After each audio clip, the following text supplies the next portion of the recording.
ইন্না লিল্লাহ। কিয়ামত কতটা সন্নিকটে, কতটা আমাদের নিকটে, তা এই ভিডিওটা না দেখলে বুঝতে পারবেন না। আমার স্ক্রিনের পাশে একটা ভিডিও দেখতে পাচ্ছেন, যেটা ফুরাত নদীর 2021 সালের অবস্থা। দেখুন বিল্ডিংটার চারপাশে পানি আর পানি।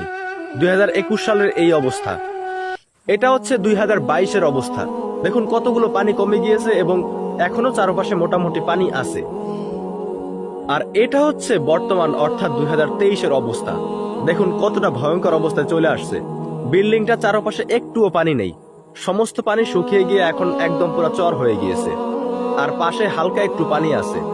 কিয়ামতের অন্যতম 10টি আলামতের মধ্যে এটাও একটা আলামত যে ফুরাত নদীর সমস্ত পানি শুকিয়ে যাবে, যেটা এখন 2021-22-23-এর মধ্যে একদম পুরো শেষ হয়ে যাওয়ার দিকে চলতেছে। এবং কিয়ামতের ছোটখাটো আলামতের ভিতরে আরেকটা আলামত আছে, কিয়ামতের পূর্বে মুসলিমরা নির্যাতিত হবে, যেটা বর্তমানে আমরা ফিলিস্তিনে দেখতে পাচ্ছি। আমাদের মুসলিম ভাই বোনদের উপরে অত্যাচার করা হচ্ছে। কিয়ামতের আরেকটি অন্যতম আলামতের ভিতরে এটাও আছে যে কিয়ামতের পূর্বে শুধুমাত্র সেলিব্রিটি অর্থাৎ যারা সুনামধন্য আলেম রয়েছে তাদেরকে শুধুমাত্র দাওয়াত দেওয়া, যেটা আপনারা মিজানুর রহমান আজহারি হুজুরের এই ওয়াজটা শুনলেই বুঝতে পারবেন। 15,000 দাওয়াত ইনভাইটেশনের মধ্য থেকে 90টা প্রোগ্রাম রেখেছে এই বছর। 15,000।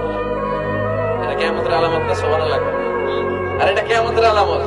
তো বুঝতেই পারতেছেন কিয়ামতের ছোটখাটো সমস্ত আলামতগুলো ঘটে যাচ্ছে এবং অন্যতম বড় একটি আলামত Likey